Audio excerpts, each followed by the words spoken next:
personnellement, 34 ans après, je revois tout parce que c'est ancré en moi. À l'époque, j'étais coursier donc à Paris, au 35 rue Marbeuf. Et donc, mon habitude, c'était donc de commencer le travail vers 9 heures. Et donc, je suis arrivé ce matin-là, donc il était oui, 9 heures moins 5 à peu près. Et juste avant de rentrer donc, au bureau, comme tous les matins, j'avais pris pour habitude d'aller chercher mes petits croissants pour déjeuner avec mes collègues de travail au Petit Berry, le restaurant qui était juste à côté.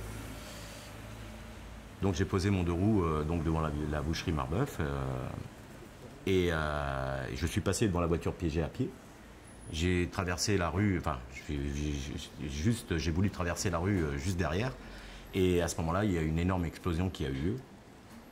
Je suis projeté en avant, je sens que je suis touché à la tête, je sens des éclats de verre dans la tête, j'ai la tête en sang. Je sens une odeur de fumée. Enfin, c'était vraiment une journée qui est passée avec un super rayon de soleil et on s'est retrouvé avec une fumée noire épaisse, une vision d'apocalypse qui était terrible parce que il y avait cette odeur de soufre, les gens qui criaient, toutes les vitrines qui tombaient une à une. Et donc mon but c'est d'essayer de m'éloigner un petit peu le plus vite possible de l'explosion, enfin et en fait, je me rends compte que je peux plus du tout marcher. Donc j'ai une jambe qui répond, l'autre non. Et je touche mes jambes, je touche mon corps, je dis il y a quelque chose. Et en fait, quand je passe la main dans le creux de ma jambe gauche, je me rends compte que j'ai la main toute rouge, j'ai une énorme plaie au niveau de la jambe. J'ai l'artère qui est arrachée, enfin j'ai la jambe pratiquement arrachée. Et donc je décide dans un moment de panique de courir pour m'éloigner quoi qu'il arrive le plus vite possible de cette tragédie. Donc à cloche-pied, je m'éloigne et naturellement, vu la vitesse du sang que je perdais, forcément je me suis épuisé et donc je me suis effondré sous le capot d'une voiture. Et puis voilà quoi. Donc là je suis arrivé, j'ai crié, tout le monde criait. Enfin, la dame qui avait été tuée était juste à côté de moi, était pulvérisée, la pauvre dame. Enfin, on n'arrive pas à y croire, quoi. On se dit mais qu'est-ce qui se passe, quoi. Et notre but c'est vraiment essayer mon but c'était vraiment de m'en sortir, de sauver ma peau, quoi. Autrement dit. Donc j'ai eu la chance, il y a des personnes qui ont accouru très vite. Et en l'occurrence une personne qui m'a pris en main, un pompier qui m'a fait un garrot et je suis parti donc dans les tout premiers. Le souvenir que j'ai moi dans le SAMU, c'est effectivement ils cherchaient mon groupe sanguin, donc je leur ai donné mon portefeuille. Ils appelaient dans les hôpitaux pour savoir s'il y avait de la place à tel endroit, à tel endroit. Il y avait pas d'endroit, il y avait pas de place. Et puis à un moment il y a une place il y a une place qui était disponible à la Saint-Michel, dans le 15e, et donc ils m'ont envoyé à Saint-Michel. Le professeur Lagneau était là, donc il s'occupait de moi. Il m'a avec son élève à l'époque, le docteur Lebar, ils ont travaillé sur moi 10h30. Ils ont fait le maximum pour me sauver ma jambe. Déjà, c'était le premier point. Quand je suis sorti du coma, la première question qui m'a vraiment que je me suis vraiment posée, c'est que je me suis dit mais est-ce que j'ai encore ma jambe, parce que je la voyais pas. Et j'étais branché de partout, j'avais des tuyaux partout, je pouvais pas bouger. Il y avait une sorte de niche au bout de mon lit. Je voyais pas ma jambe, donc j'ai demandé à voir ma jambe. Donc ils m'ont montré ma jambe, déjà ça m'a rassuré. Et j'avais une personne en face un chirurgien qui n'osait pas me dire, voulait peut-être pas me froisser, pas me blesser, donc il était vraiment très gentil avec moi. Et puis je l'ai regardé dans les yeux, je lui ai dit écoutez, je vais être franc avec vous, soyez honnête avec moi.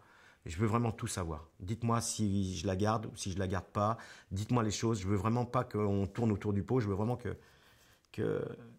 vous soyez le plus franc possible avec moi. Et donc il a été clair avec moi, il m'a dit des mots que je n'oublierai jamais. Il m'a dit écoute Philippe, je vais être franc avec toi. Si dans un mois, tes doigts de pied ne bougent pas, on ampute. Le message, si vous voulez, était super dur. J'ai eu du mal à encaisser. J'ai même pleuré, si je me rappelle, si je me souviens. Parce que bon, c'est brutal. Mais en même temps, j'en avais besoin. Je pense que ça m'a aidé à me reconstruire. Parce que après quand il est parti, je me suis regardé, je me suis parlé à moi-même et puis je me suis dit je vais tout faire pour la garder. Je vais me battre pour ça. Donc la kiné a démarré quelques temps après, on a redémarré, on a travaillé beaucoup. Et puis quelques semaines après, avant la date ultime, euh, mes doigts de pied bougeaient. Très peu, mais bougeaient. Et donc voilà quoi, j'étais heureux. Puis je me suis dit bon, ça y est, là je vais la garder, c'est sûr. Et donc jusqu'à présent je l'ai encore. Donc effectivement, j'ai réussi à sauver ma jambe. Après c'est la construction physique quoi, essayer de réapprendre à marcher. Alors c'est tout bête comme ça, mais en fait, quand vous êtes victime, comment dire, que vous êtes sur un lit d'hôpital pendant des mois et des mois, vous fondez, vous n'avez plus de muscles, vous n'avez plus rien.